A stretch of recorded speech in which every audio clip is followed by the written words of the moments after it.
orang Filistin berperang melawan orang Israel.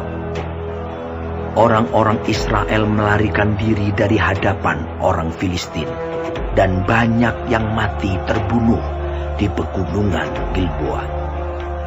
Orang Filistin terus mengejar Saul dan anak-anaknya dan menewaskan Yonatan, Abinadab, dan Malkisua, anak-anak Saul. Kemudian makin beratlah pertempuran itu bagi Saul. Para pemanah menjumpainya dan melukainya dengan parah.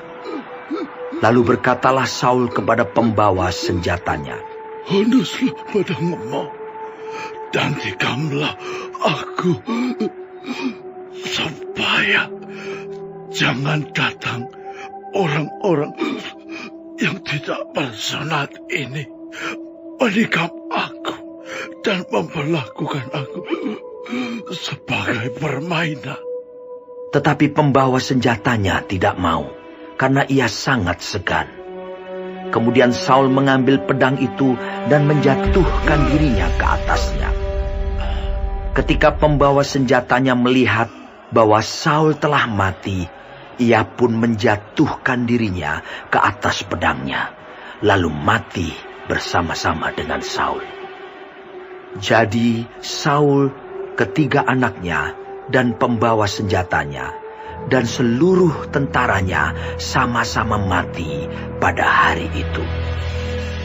Ketika dilihat orang-orang Israel yang di seberang lembah dan yang di seberang sungai Yordan, bahwa tentara Israel telah melarikan diri, dan bahwa Saul serta anak-anaknya sudah mati, maka mereka meninggalkan kota-kota mereka lalu melarikan diri juga.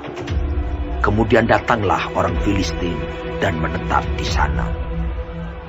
Ketika keesokan harinya orang Filistin datang merampasi orang-orang yang mati terbunuh itu, didapati mereka Saul dan ketiga anaknya tergelimpang di pegunungan Gilboa.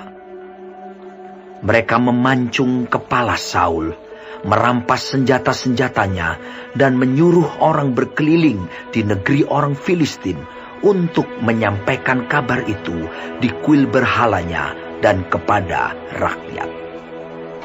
Kemudian mereka menaruh senjata-senjata Saul di kuil Asitoret, dan mayatnya dipakukan mereka di tembok kota Bet-Sean.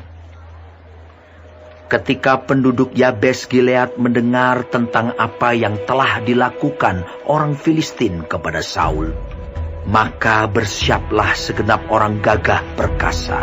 Mereka berjalan terus semalam-malaman, lalu mengambil mayat Saul dan mayat anak-anaknya dari tembok kota Bet-Sean. Kemudian pulanglah mereka ke Yabes dan membakar mayat-mayat itu di sana.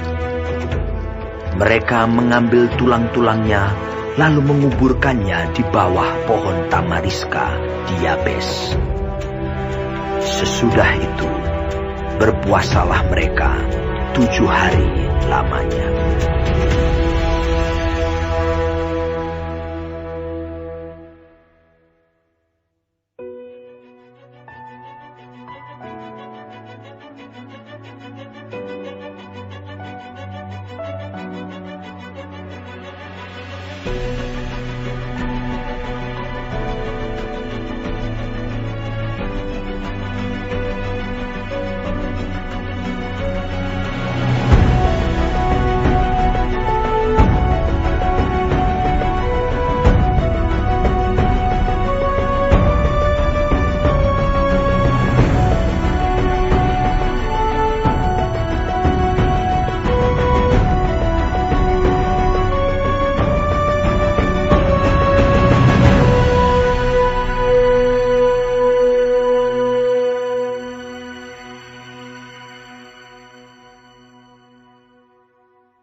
Shalom semua jemaat Tuhan, kembali kita di dalam pendalaman Alkitab Clearsight.